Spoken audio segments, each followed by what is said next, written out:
बाबू, तुम इस बार मेरे घर आओगे तो हम तुम्हें आलू के पराठे खिलाएंगे। छोटी मामी की यह बात सूरज के दिल को छू गई। बीएसएससी की पढ़ाई पूरी होते ही सूरज की पोस्टिंग एक बैंक में हो गई थी। माता पिता का लाडला और 2 बहनों का इकलौता भाई सूरज पढ़ने में तेज था। जब सूरज की माँ ने उसे अपने मामा के घर रहने की बात की तो मैं मान गया। किधर उसके मामा के घर में त्योहार सा माहौल था।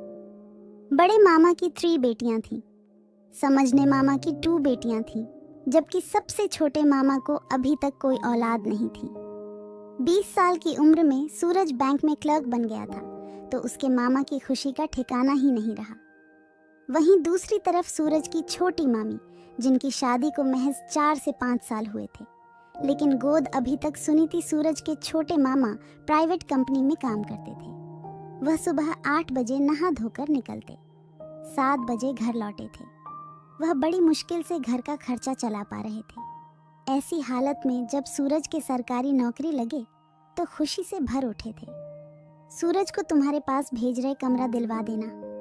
सूरज की माँ ने अपने छोटे भाई से गुजारिश की, कमरे की क्या ज़रूरत है, मेरे घर में 2 कमरे हैं, वह यहीं रह लेगा। भाई के इस जवाब पर सूरज की मामूली ठीक है, इसी बहाने वह दोनों वक्त घर का बना खाना खा लेगा और तुम्हारी निगरानी में। दोनों भाई बहनों की बातें सुनकर सूरज खुश हो गया। माँ का दिया सामान और ज़रूरत की चीज़ लेकर दोपहर 2 बजे का चला सूरज रात के 9 o'clock बजे तक मामा के घर पहुँच गया। यहाँ से बस टैक्सी, ट्रेन, सारी सुविधाएं हैं।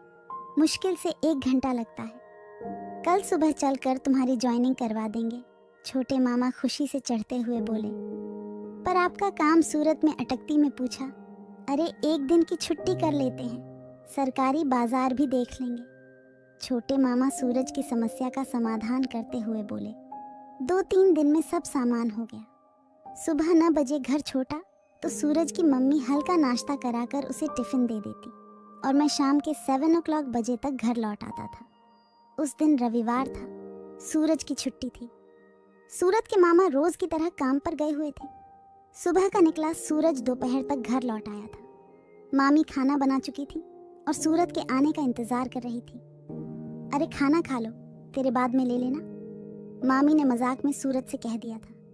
बस अभी आया, कहता हुआ सूरज कपड़े बदलकर और हाथ पैर धोकर तो लिया तलाशने लगा। तुम्हारे सारे गंदे कपड़े धोकर सूखने के लिए डाल दिए हैं, मम्मी खाना परोसने पर बोली। सूरज बैठा ही था कि उसकी नजर मानी पर गई। वह देखते ही तो गया था। साड़ी और ब्लाउज में मामी का पूरा जिस्म जाग रहा था। खासकर उनके दोनों पाठ मामी ने शर्माने की बजाय चोट कर दी। क्यों रे, क्या देख रहा है? देखना है तो ठीक से देखना। अब सूरज को अजीब सा महसूस हुआ। उसने जल्दी से खाना खाया और बाहर निकल गया। उसे मामी का बर्ताव समझ नहीं आ रहा था कि क्या चाहती है। जब शाम को वह घर आया तो मम्मी खाना बना रही थी। जब रात का खाना पीना खाकर वह अपने कमरे में लेटा तो उसके कमरे में मामी चुपके से चली गई और सूरज को मनाकर रात भर 61-62 का खेल खेला।